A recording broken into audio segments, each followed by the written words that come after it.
বছরের পর বছর ধরে লালিত স্বপ্ন আজ রূপ নিয়েছে বাস্তবে। দেশের স্বাস্থ্য খাতের দীর্ঘদিনের সংকট অবশেষে কিছুটা কমতে যাচ্ছে। ৪৮তম বিশেষ বিসিএসের নবনিযুক্ত চিকিৎসকরা আজ মাঠে। ১ ফেব্রুয়ারি রবিবার সকালে ঢাকার শাহবাগে শহীদ আবু সাইদ ইন্টারন্যাশনাল কনভেনশন সেন্টারে আয়োজিত যোগদান অনুষ্ঠানে উপস্থিত ছিলেন নবনিয়োগপ্রাপ্ত ৩,২৬৩ জন চিকিৎসকরা। এই আনন্দক্ষণ মুহূর্তের সাক্ষী হতে সঙ্গে ছিলেন তাদের অভিভাবকরাও। সেবার মান নিয়ে দীর্ঘদিনের অভিযোগের প্রেক্ষাপটে এই নিয়োগকে স্বাস্থ্য খাতে একটি গুরুত্বপূর্ণ অগ্রগতি হিসেবে দেখছেন সংশ্লিষ্টরা। সরকারের আশা, এই নিয়োগের ফলে দেশের চিকিৎসক সংকট অনেকটাই লাঘব হবে। বিশেষ করে গ্রাম ও প্রান্তিক অঞ্চলে মানুষের জন্য চিকিৎসা সেবার পরিসর ও মান আরও শক্তিশালী হবে। এছাড়া নবনিযুক্ত চিকিৎসকদের পোস্টিং প্রক্রিয়া দ্রুত সম্পূর্ণ করার সিদ্ধান্ত নেওয়া হয়েছে, যাতে তারা বিলম্ব ছাড়াই মাঠ পর্যায়ে দায়িত্ব নিতে পারেন। এতে করে সরকারি স্বাস্থ্য সেবায় গতি আসবে এবং সাধারণ মানুষের ভোগান্তি কমবে বলেও মনে করা হচ্ছে।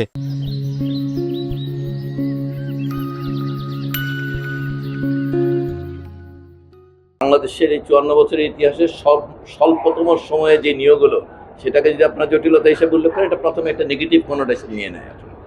এটা ভালো মানে আমাদের স্পষ্ট করা দরকার যে বাংলাদেশের প্রান্তিক জনগোষ্ঠীর চিকিৎসা সেবার জন্য যাদের দরকার, সেই বিষয়টা আমরা এবারে অন্তর্বর্তীকালীন সরকার দায়িত্ব গ্রহণের পরে সেখানে ফোকাস করেছিলাম আমরা, এবং পর্যায়ক্রমে খেয়াল করবেন আমরা বিশেষজ্ঞদেরকে, আপনারা জেনেছেন কিছুদিন আগে একেবারেই অটোমেশনের স্বয়ংক্রিয় পদ্ধতিতে মেধার ভিত্তিতে বিশেষজ্ঞদের পদায়ন হয়েছে কিছুদিন আগেই।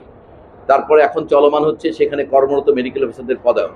এই ৪৮ বিশেষের প্রক্রিয়া কিন্তু এই সরকারের একদম অ্যাবসলিউটলি দায়িত্ব নেওয়ার পরে, এবং প্রথমে এখানে ২,০০০, তারপরে বেড়ে ৩,০০০ এবং পরে ৩৫০০, এই যে পদ সৃজনের মাধ্যমে নতুন বিসিএস, এটার আসলে এটা একটা লম্বা প্রক্রিয়া, যেটা বলতেছি যে পদ সৃজন সহ সেই পদের রিক্রুটমেন্ট পিএসসির ইতিহাসে কোনোদিন যত ৪ মাস সময়কালে ওনারা এটা সম্ভব করেছেন। তবে এই অর্জনের পেছনে আছে বছরের পর বছর ধরে পড়াশোনা, সীমাহীন পরিশ্রম আর পরিবারের ত্যাগ।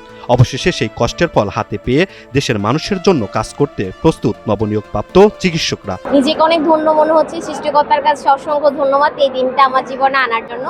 আমার মা চাই তো ছোটবেলা থেকে গল্প শুনতাম উপজেলা হেলথ কমপ্লেক্সের ডাক্তারদের, তো তখন থেকে একটা স্বপ্ন ছিল নিজেকে ওই জায়গায় দেখার।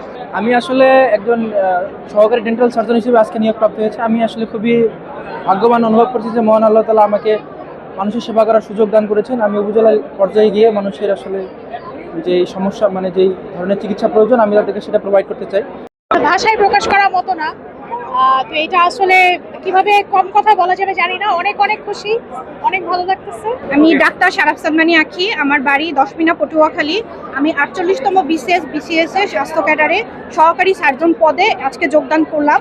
তো আমি প্রথমে ধন্যবাদ জানাতে চাই এখনকার যে ইন্টারিম গভর্নমেন্ট আছে, তার সাথে স্বাস্থ্য উপদেষ্টা, স্বাস্থ্য সচিব এবং এই স্বাস্থ্য খাতে যারা জড়িত সবাইকে, যে এত অল্প সময়ে চিকিৎসা সংকট কাটানোর জন্য এবং উপজেলা পর্যায়ে চিকিৎসা দেওয়ার জন্য আমাদেরকে যোগদানপত্র এবং খুবই অল্প সময়ে, আমাদের নর্মালি আমরা জানি যে একটা বিসিএস অনেক দীর্ঘ প্রসেস, সেখানে আমাদের ৪৮তম বিসিএস খুব দ্রুততার সাথে তারা আমাদেরকে সম্পন্ন করেছে এবং আমাদেরকে প্রান্তিক পর্যায়ে মানুষকে সেবা দেওয়ার জন্য আমাদেরকে উপজেলা পর্যায়ে পাঠানো হচ্ছে। এজন্য সবার কাছে আন্তরিক কৃতজ্ঞতা এবং ধন্যবাদ জ্ঞাপন করছি। অনেক অভিভাবকের চোখে ছিল আনন্দের অশ্রু, কারোর কাছে এই দিন শুধুই একটি চাকরি নয়, জীবনের সবচেয়ে বড় অর্জন। তারা যেন মানুষের জন্য তাদের জান প্রাণ দিয়ে তাদের ইয়েটা ঠিক রেখে তারা যেন মানুষের সেবা করে যায়। আজকে আমি অভিভাবক হিসাবে আমি আমার সন্তানের জন্য এখানে আসতে পেরেছি, এটা আমাদের অনেক বড় গৌরব বা পাওয়া।